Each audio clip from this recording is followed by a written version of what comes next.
Welcome to episode 4 of the Family Office Sherpa podcast. My name is Shaun Parkin, founder and managing director of family office specialist Correlated Investments. I'm an Australian and I'm based in sunny Perth. Some may know me as the Family Office Sherpa. I have a newsletter of that name which I send every 2 weeks and cover all things family office investments, technology and operations. In terms of client engagements, I specialise in investment governance, which means I'm often the boring one at the garden party, speaking about investment policy and strategy.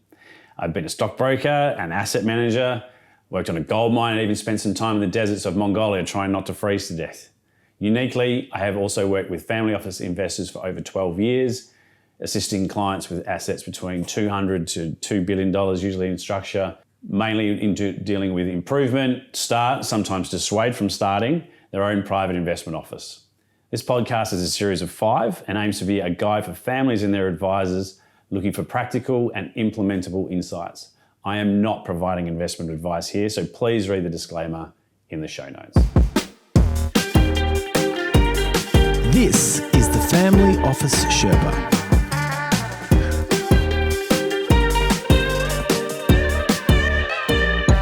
This episode covers family office investment advisors and can be useful for both the families looking to find the most appropriate engagements and also for the advisors themselves looking at being selected by families to assist. So what are we talking about?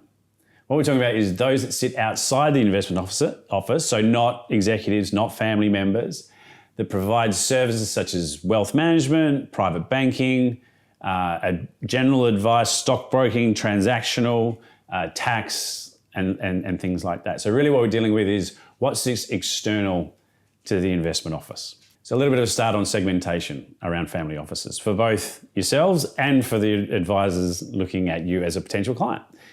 Family offices are not retail. So we're not talking about the mass affluent here, but they're also not institutional like asset owners, like industry and pension funds. They sit somewhere in that grey areas. They can be hyper customizable like retail, but they also have assets sometimes that are equivalent to institutional. So they're a grey area. And we find that a lot of service providers struggle with trying to segment them. So we can talk about that a little bit as well. First thing to understand is, what am I? Shaun Parkin at Correlated Investments, and what sort of advisor am I? So to give you a little bit of context. So I'm what some people might call the critical friend. So I sit alongside the investment committee, which includes family members and the executive and sometimes external advisors. I act as that person that either selects or helps select vendors such as wealth managers and private banks, but also assists with the interrogation or the management of them in an ongoing basis. So I tend to sit on retainer once a month. I have meetings with the families and also the counterparties. So I am outside of the executive, outside of the family, but also outside of the vendors themselves. So sit independently of those. I also sit within the investment governance and investment policy establishment, so understanding what the goals and the purpose, and if we look about, I think it was episode 2, where we talked about investment policy, so I assist with the establishment of those as well, and also the management and the review of that. So like I said, I sit there as usually the person that questions why we're doing certain things. Does it match up with the investment policy and the governance structure? I'm not there saying we need to buy US equities or Aussie equities or fixed income or credit or something like that. I'm very self-aware around what I'm useful for, and a lot of the time that is being that critical person sitting inside the office. So what causes the need to either review or select new vendors, right? I'm often part of the due diligence process for wealth manager relationship. The catalyst for this is usually a review of the current panel just to determine efficacy of our incumbent wealth managers and service providers. There might be a decision that's been made to change them for whatever reason. Sometimes it's a family member instigating, sometimes the family member changes. Sometimes there's been, very rarely, but sometimes there's the catalyst is something negative has happened, or there's been a change in the staff that we face off against, like our advisor or our partner that we're dealing with has left the firm or something like that. Something that causes, not concern, but something that requires us to sort of have a look and make sure that they're still doing the job we're asking them to. So like I said, my job as the critical friend is to make sure that the mandate given to these providers is still being maintained. And so sometimes that's the case for review or new selection or anything in between. So what are we talking about here? Usually they are one of three. We either got a wealth manager, a private bank, or some form of professional services. And that's really what we're covering here. We're not covering legal and things like that. That's for a different time. But what we're looking at here is wealth management. So what the wealth management piece looks like. So let's start there. So wealth manager, you can call them whatever you like, advisor, boutique wealth manager, independent advisor, a firm there that provides services that may encompass the whole of wealth, models such as investments, estate planning sometimes. Sometimes they provide things like stock ideas. Sometimes they provide goals-based discretionary portfolios, multi-asset portfolios, things like that. What we're talking about here is a wealth manager that sits outside of the internal team, and we rely on them for research, for ideation, for things like manager due diligence, things like that. Someone that helps with the wealth management piece. They can be independent, they can be big corporate wealth managers, you get big global ones, but also what we're dealing with is ones that are not part of the bank generally. So what we're dealing with is pure investment advice. The other one is private banks. Now this is part of a bank, as the name implies. So the big ones being sort of Goldman Sachs, JP Morgan Private Bank, UBS, which took over Credit Suisse, LGT Private Bank, things like that. Really what we rely on them for are all sorts of different things. Balance sheet lending, very effective data and research into alternative structures, but they are part of a bank. So they tend to be a little bit more product specific, but they are a private bank themselves. The other one being professional services. So when we're talking about professional services, generally we're talking about outsourced assistance on the finance side. So really we're talking about accountants and tax consultants.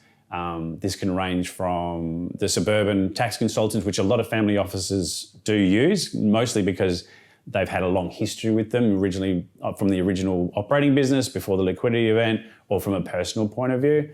Mid-tier, so those that sit within that mid-range, so pitcher partners and things like that, up to the global big four, PwC, KPMG, Deloitte and EY. So they're the three main sort of types of vendors that I help with the selection of, and that's really what we're talking about today.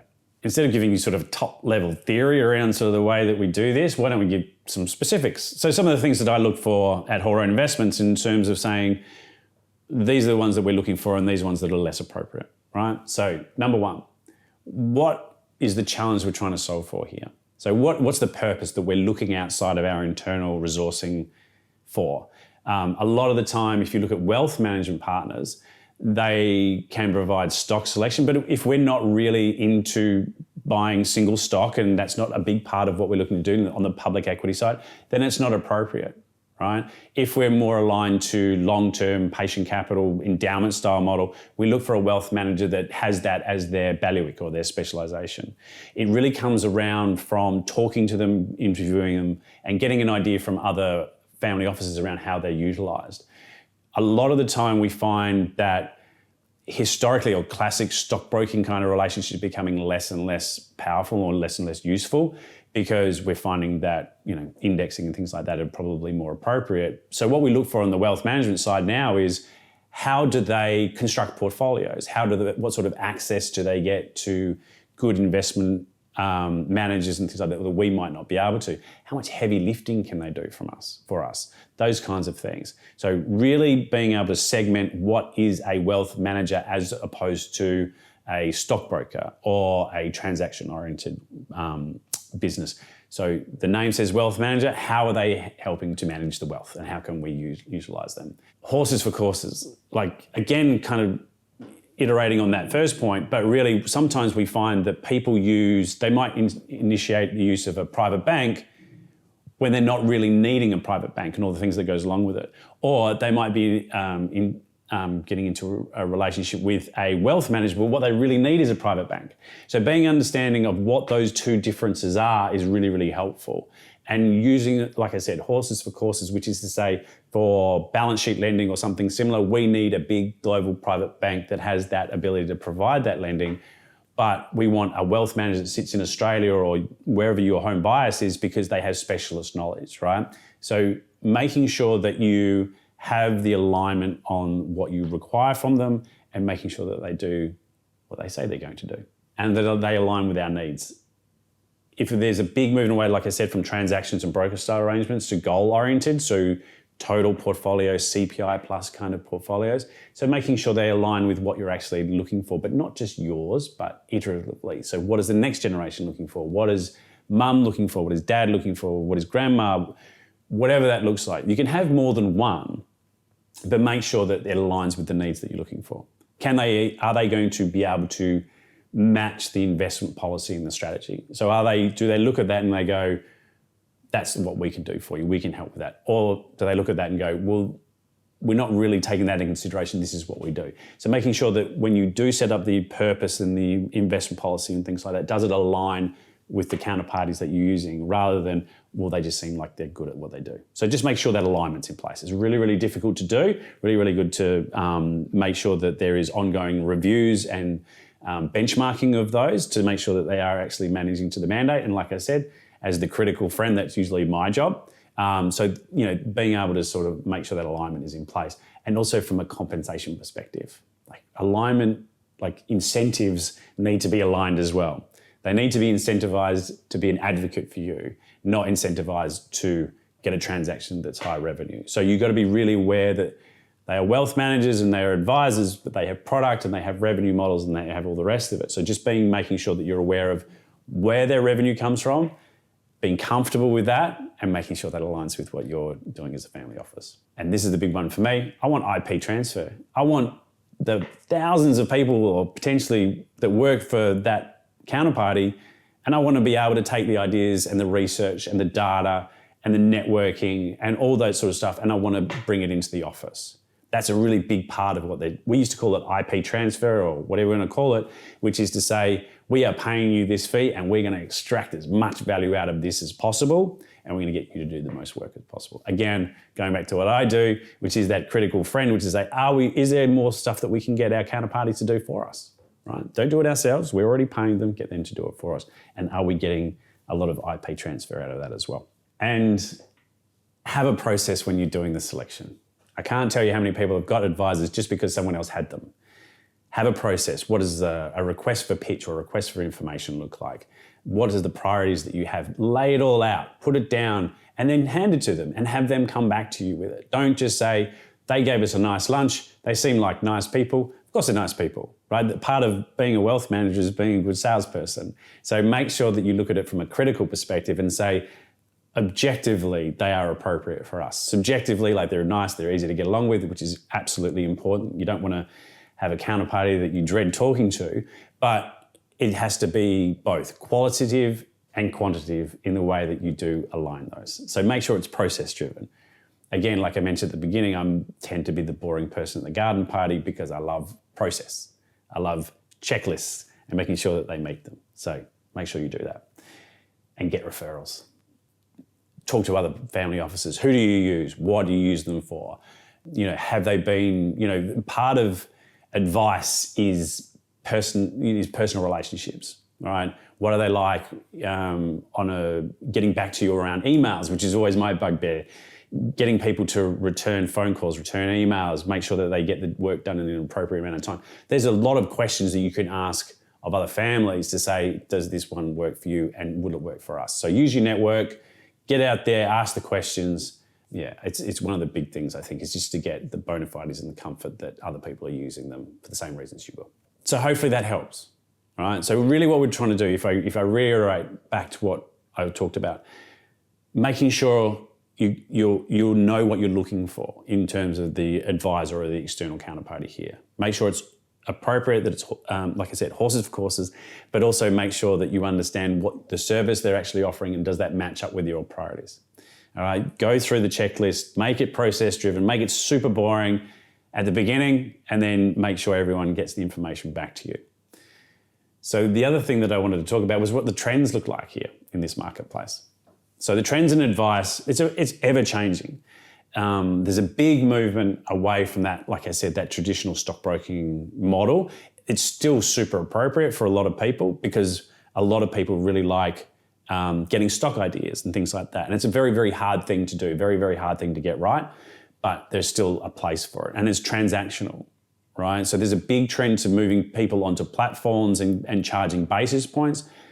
I still think there's a lot of room for those wealth managers and asset and managers that do transaction only. Like, it's a real skill set. It's very, very important and can be a big difference from a risk perspective as well. So implementation advice is such a big thing. But they're moving more away from that single stock ideation levels, buying and selling, things like that. I was a stockbroker at the beginning of my career and it was all about that. Starting to move a little bit more away from that kind of model. There's an increased use in private markets by almost all wealth managers now, private banks, wealth managers, professional services, either giving advice or administering or helping in terms of portfolio construction. The one thing I would say is make sure that they know what they're talking about. Make sure that they've got depth of research or they've got partnerships with depth of research. Also make sure that you understand that the added burden of administration is going to be there now. If you're a family office and you start using alternative structures like private equity, VC, private credit, things like that, there could be lockup funds, there could be additional capital call management requirements and things like that. So just be aware of that when they take that on advice. And also understand what they're going to do for you in terms of administration. Like I said, that more boring process part of my brain says, that sounds like a great idea, but what's the downstream impact of that from an administration point of view? So just be aware of that. Like I said, some are taking on reporting as an advice piece, which I love. The fact that sometimes wealth managers are coming to the families that I help and they say, well, a big part of what we're looking to do is take on some of the burden of administration of these portfolios, which is great. Non-custodial versus custodial. Some of the analytics and things like you're finding some of the professional services, some of the big four are starting to partner with some of the larger administration platforms because they understand that the needs of the family offices these days is, that's great, do the tax, do the consulting and things like that, but what else can you help me with? And the biggest challenge for a lot of them is reporting. So we're starting to see that from an advice perspective. Like, it's an actual advice module, which is to say, we will unburden you with administration. Outsourced chief investment office is starting to pick up. It's always sort of been around there. I come from institutional asset management, so there's a big part of that from a asset management point of view, but we're starting to see some wealth managers call themselves OCIO. If you ever see that, those sort of, that acronym, what they're saying is, we will, instead of you doing the investments, the manager selection and the strategic asset allocation and the tactical componentry, we will take that burden on for you. And you can look after the other parts that you might be a little bit more interested in, you might have more skill set in. Just be aware that an OCIO structure is, under the way that I think about it anyway, is it's a fiduciary relationship, right? So they have to understand all the things, you know, the expenditure, the tax, all the componentry, not just here's a discretionary model portfolio, you can use it as an OCIO. That's not the same thing. So just be an understanding of what OCIO means. And there's a big move now towards, like I said, that non-custodial piece where clients can go direct to the managers. You don't have to sit in custody. So it takes on a little bit more complexity sometimes, but what it also means is that you as the family office can use wealth managers and advisors for access, but also you can still retain that direct relationship with the fund manager. Because we talked about it before, ideation and IP transfer, there's a significant amount of IP transfer to be had from going direct to a fund manager, like big global complex managers, as opposed to having to go through a conduit like a wealth manager or a private bank or an advisor. So just being aware that there is an alternative to going through an intermediary, you can go directly to the manager and get, as long as your ticket size or your minimum amount is met. Again, wealth managers and asset managers can create as an aggregator, but you can still go through direct investments. A lot of it is next generation. Get those wealth managers to educate the next gen, or even the current generation that might need it. Really successful, good wealth managers and private banks and advisors that I see are those that take the time to understand and to talk in without jargon, to not just think that everybody is at the same level, to really start to understand where the challenges lie across generations, across sophistication levels in terms of finance. Some of the most sophisticated portfolios out there, next generation or third or fourth generation, because they have taken, the wealth manager or the advisor has taken the time to educate and to bring people along the journey. I think in the first episode or the second episode where I talked about purpose and investment policy, it's about bringing people along the journey.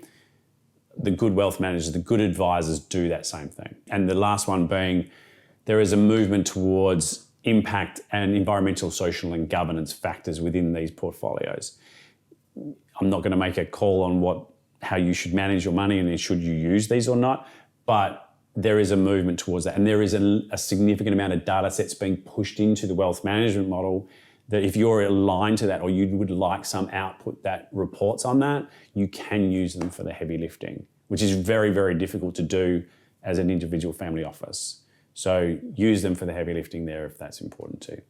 So that's it. That's advisors and outsourced chief investment officers and professional services and accountants and tax and things like that. It's an incredibly beneficial relationship to have if you get it right. It can be incredibly problematic and difficult if you don't. So take the time, talk to other people, talk to me, and hopefully you get a good long-term relationship that's beneficial. Thanks again.